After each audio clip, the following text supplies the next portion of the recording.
Constituent assembly में madam एक मोहतरमा थी रोहिणी कुमार चौधरी ने एक तजवीज दी थी कि प्रियम्बल में किसी देवी के नाम से शुरू हो। उन्होंने खास तौर से वंदे मातरम का जिक्र किया मगर उसको कबूल नहीं किया गया। फिर केवी कामत साहब ने एक तजवीज दी कि इट्स सिटीजन्स को बदलकर हर सिटीजन्स किया जाए और खुदा के नाम से शुरू किया जाए, वो तरमीम को मुस्तरद कर दिया गया।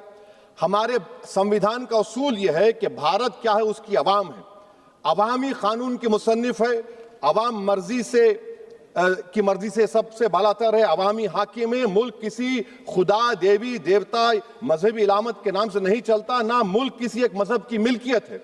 इसीलिए बाबा साहब अम्बेडकर ने क्या कहा था, उन्होंने मदर इंडिया के नजरिए को मुस्तरद किया। बाबा साहब ने एक नई इस्तिलाह वजह कर दी और कहा कि भैक्षित भारत, ये बाबा साहब अम्बेडकर ने कहा। अब मैडम, अगर मजहबी आजादी इस आइन का बुनियादी उसूल है तो सवाल यह पैदा होता है कि उस वक्त हमारे जो कॉन्स्टिट्यूंट असेंबली के प्रेसिडेंट थे जनाब राजेंद्र प्रसाद साहब ने किस बुनियाद पर वंदे मातरम को कौमी तराना करार दिया? ना तो कोई सेक्युलर रेजोल्यूशन है इसके बारे में। मैडम, मैं आपको बताना चाहूंगा कि जुडिशरी क्या कहती है। बीजू इमैनुअल केस है 1986 का, जिसमें जिहोवा विटनेस ने कहा कि मैं नेशनल एंथम के वक्त खड़े रहूंगी, पढ़ूंगी नहीं। सुप्रीम कोर्ट ने कहा कि उसने कोई गुनाह नहीं किया। वहीं एक 2017 का केस है अश्विनी उपाध्याय का केस सुप्रीम कोर्ट का, उन्होंने कहा गाइडलाइंस दिए जाएं वंदे मातरम पर, सुप्रीम कोर्ट ने नहीं कह दिया। फिर आप आ जाइए madam, prevention of insult act national 1971, इसमें नेशनल सॉन्ग नहीं है, सिर्फ नेशनल एम्बलम और आपका नेशनल एंथम है। फिर आप आ जाइए 40th अमेंडमेंट आर्टिकल 51 है, 76 में पास हुआ, उसमें भी इसका कोई जिक्र नहीं है।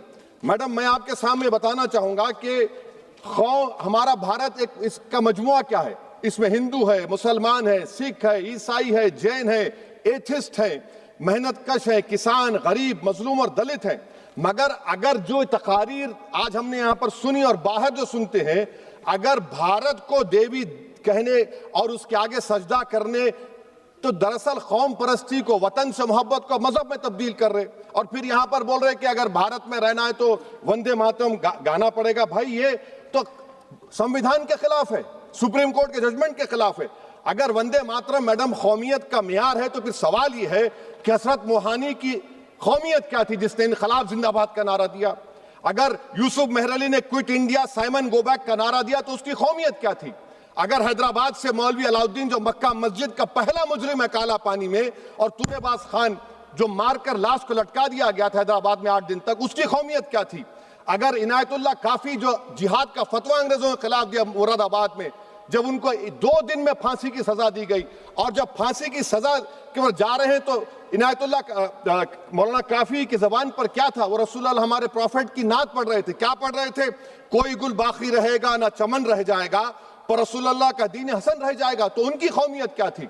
माल्टा की जेल में महमूदुल हसन, हुसैन अहमद मदनी 6 महीने माल्टा की जेल की ग्राउंड में पड़े रहे, उनकी कौमियत क्या थी? अल्लामा फजले खैराबादी का वो सल काला पानी का पुकार कर इनसे पूछ रहा है, जो वहीं पर मर गए, खबर वहां पर है, बताओ मेरी कौमियत क्या थी?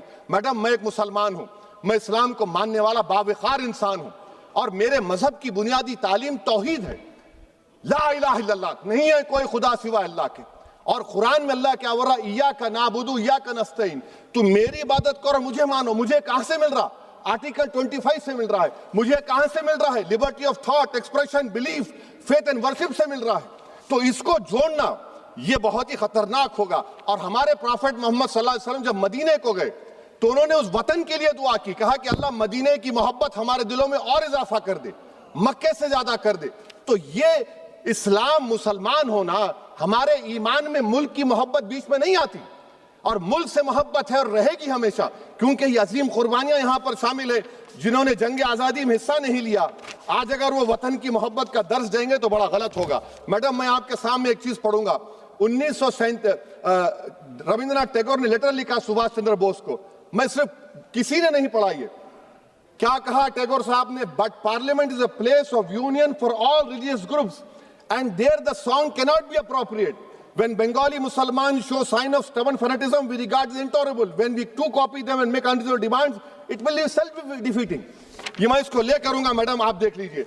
फिर दूसरी तरफ मैडम आप आ जाइए, मैं यहाँ पर बैठकर, हाँ, जितने तकारीर यहाँ पर हुए सब जनगण मन पे तनकीद किए।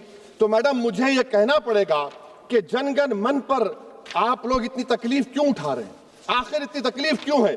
तो मैं जब जाकर देखा तो मुझे 28 दिसंबर का ऑर्गेनाइजर मैगजीन का आर्टिकल मिला, जिसमें ऑर्गेनाइजर लिखता है कि what is the moral sanction behind government choice of Jana Gana Mana, except that it can be made an item of entertainment at the sumptuous parties thrown by government officials.